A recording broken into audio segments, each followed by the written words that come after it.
പുതിയൊരു വീഡിയോയിലേക്ക് എല്ലാവർക്കും സ്വാഗതം. ഇന്ന് ഞാൻ നല്ല നാടൻ സ്റ്റൈലിലുള്ള ഒരു ബീട്രൂട്ട് തോരനാണ് ഉണ്ടാക്കുന്നത്. ഇതിന് വേണ്ടിയിട്ട് ഒരു മീഡിയം സൈസിലുള്ള ബീട്രൂട്ട് തൊലിയൊക്കെ കളഞ്ഞ ശേഷം കഴുകിയിട്ട് ഇതുപോലെ കട്ട് ചെയ്തെടുത്തിട്ടുണ്ട്.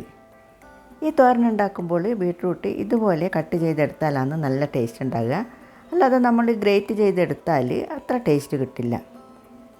ഇതിലേക്ക് ഒരു സവാള ചെറുതായി കട്ട് ചെയ്തതും 2 പച്ചമുളക് റൗണ്ടായിട്ട് കട്ട് ചെയ്തതും 1/2 കപ്പ് തേങ്ങയും ആവശ്യത്തിനുള്ള ഉപ്പും 1/4 ടീസ്പൂൺ മുളക് പൊടിയും 1/2 ടീസ്പൂൺ മഞ്ഞൾപ്പൊടിയും കുറച്ച് കറിവേപ്പിലയും കൂടി ചേർത്തിട്ട് കൈകൊണ്ട് തന്നെ നന്നായിട്ട് മിക്സ് ചെയ്തിട്ട് ഒരു 10 മിനിറ്റ് വെച്ച ശേഷം തോരൻ ഉണ്ടാക്കാം. ഇനി തോരൻ ഉണ്ടാക്കാൻ വേണ്ടിയിട്ട് ഒരു പാത്രം അടുപ്പിൽ വെച്ചിട്ട് 2 ടീസ്പൂൺ വെളിച്ചെണ്ണ ഒഴിച്ച് കൊടുക്കാം. അത് ചൂടായാൽ കുറച്ച് കടുകിട്ട് പൊട്ടി വന്നാൽ 3 ചെറിയ ഉള്ളി ഇതുപോലെ റൗണ്ടായിട്ട് കട്ട് ചെയ്തതും 2 വറ്റൽമുളകും കുറച്ച് കറിവേപ്പിലയും കൂടി ചേർത്തിട്ട് അതൊന്ന് മൂത്ത് വന്നാൽ ബീട്രൂട്ട് മിക്സ് ചെയ്തിട്ട് മാറ്റി വെച്ചത് ചേർത്ത് കൊടുക്കാം.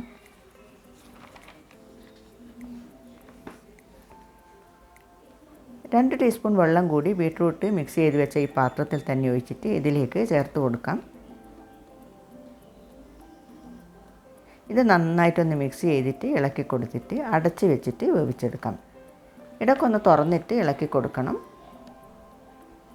ഒരു 5 മിനിറ്റിന് ശേഷം തുറന്നിട്ട് ഇളക്കി കൊടുത്താലും മതി.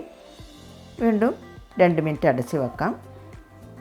അതിനുശേഷം തുറന്ന് വെച്ചിട്ട് ഒന്നുകൂടി ഇളക്കി കൊടുത്തിട്ട് ഫ്ലെയിം ഓഫ് ചെയ്യാം.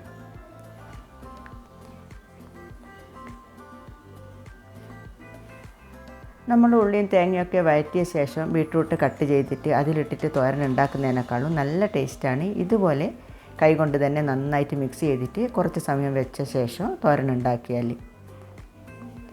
ഈ തോരൻ ചൂട് ചോറിൻ്റെ കൂടെയൊക്കെ കഴിക്കാൻ നല്ല ടേസ്റ്റാണ്. ഇതുപോലെ ഉണ്ടാക്കിയാൽ ഒരു പ്രത്യേക ടേസ്റ്റ് തന്നെയാണ് ബീട്രൂട്ട് തോരന്. നിങ്ങൾ ഇതുവരെ ഇതുപോലെ ട്രൈ ചെയ്തിട്ടില്ലെങ്കിൽ ഒരു തവണയെങ്കിലും ഇതുപോലെ തോരൻ ഉണ്ടാക്കി നോക്കണം. എന്തായാലും നിങ്ങൾക്ക് ഇഷ്ടപ്പെടും. ഇന്നത്തെ വീഡിയോ നിങ്ങൾക്ക് ഇഷ്ടപ്പെട്ടു എന്ന് കരുതുന്നു. അടുത്തു തന്നെ നല്ലൊരു വീഡിയോയുമായി വീണ്ടും വരാം. താങ്ക്